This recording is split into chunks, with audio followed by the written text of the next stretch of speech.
Mövzu əxlaq olan kimi, əgər sən də yemək, içmək, hava, su qədər vacib olan, həyatda qalmaq kimi proqramlanmış erkək və dişidən ibarət yaradılmış insanın məhz nəsil artırmağa birbaşa olaraq, ana olaraq, dişi olaraq bütün məsuliyyəti boynuna götürən, bütün digər canlılar kimi cütləşən, dölü götürdükdən sonra öz bətnində 9 ay onu böyüdən, qidalandıran, yedizdirən, bütün əziyyətini çəkən, sonra dünyaya gətirən dişi və yaxud qadın dediyimiz məxluqun geyimində, oturuşunda, duruşunda, yerişində bir sözlə qadın adlı məxluqun davranışlarında əxlaq dediyimiz məfhumu axtarırsansa, yanılırsan.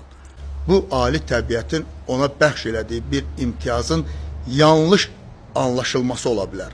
Amma ən böyük əxlaqsızlıq tarix boyu bütün dini kitabların, bütün qədim mətnlərin, qədim əlyazmaların, düşünürlərin, müdriklərin bizə demək istədiyi, orada-burada gedib daşladığımız, lənət oxuduğumuz, şeytan adlandırdığımız, amma əslində isə öz içimizdə olan, bizi idarə edən, avtopilotda idarə edən, nəfsimizə birbaşa cavabdeh olan, beynimizin əmək az, qazanc çox prinsiplə bioloji olaraq meyilli olmasının adıdır.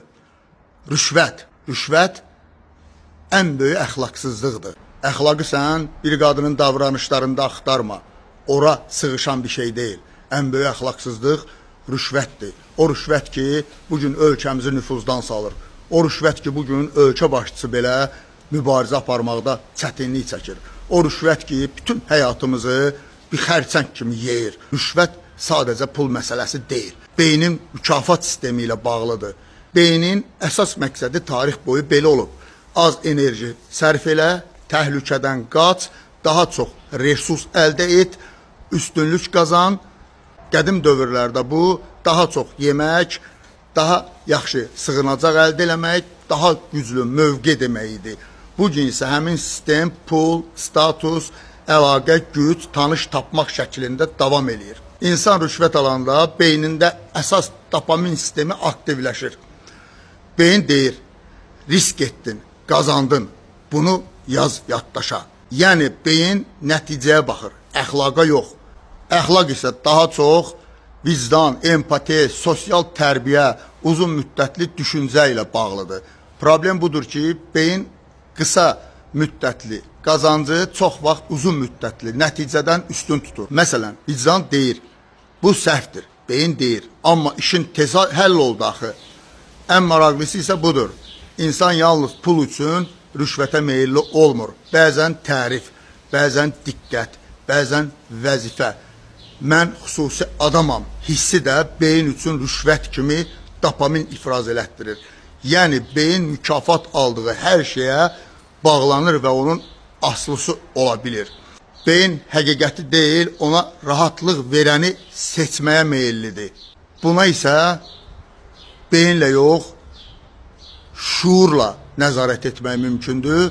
Şuur beynin istəklərini müşahidə edən tək ilahi gücdür. Bəli, şuur istəklərə, arzulara nəzarət edir və beyni loru dildə desək cızığından çıxmağa qoymur.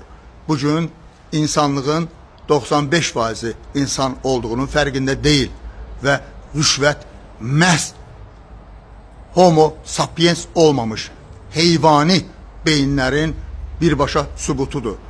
Ölkə başçısı, mən əminəm ki, o bu işdə çox əziyyət çəkir, çox utanır, çox sıxılır. İclaslarda, tədbirlərdə, orada, burada.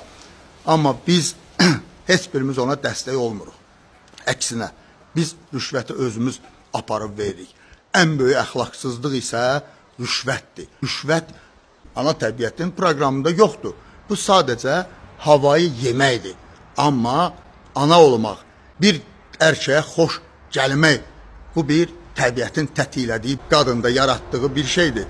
Ola bilər, yanlış olsun, səhv olsun. Amma əxlaq qadına qüsur kimi yapışdırılacaq qədər kiçik bir şey deyil. Əksinə, insanın özündən qat-qat böyük nəfsinə sığışdırılacaq bir məhfumun adıdır. Əxlaq. Ən böyük əxlaqsızlıq rüşvətdir. Qadının davranışları yox.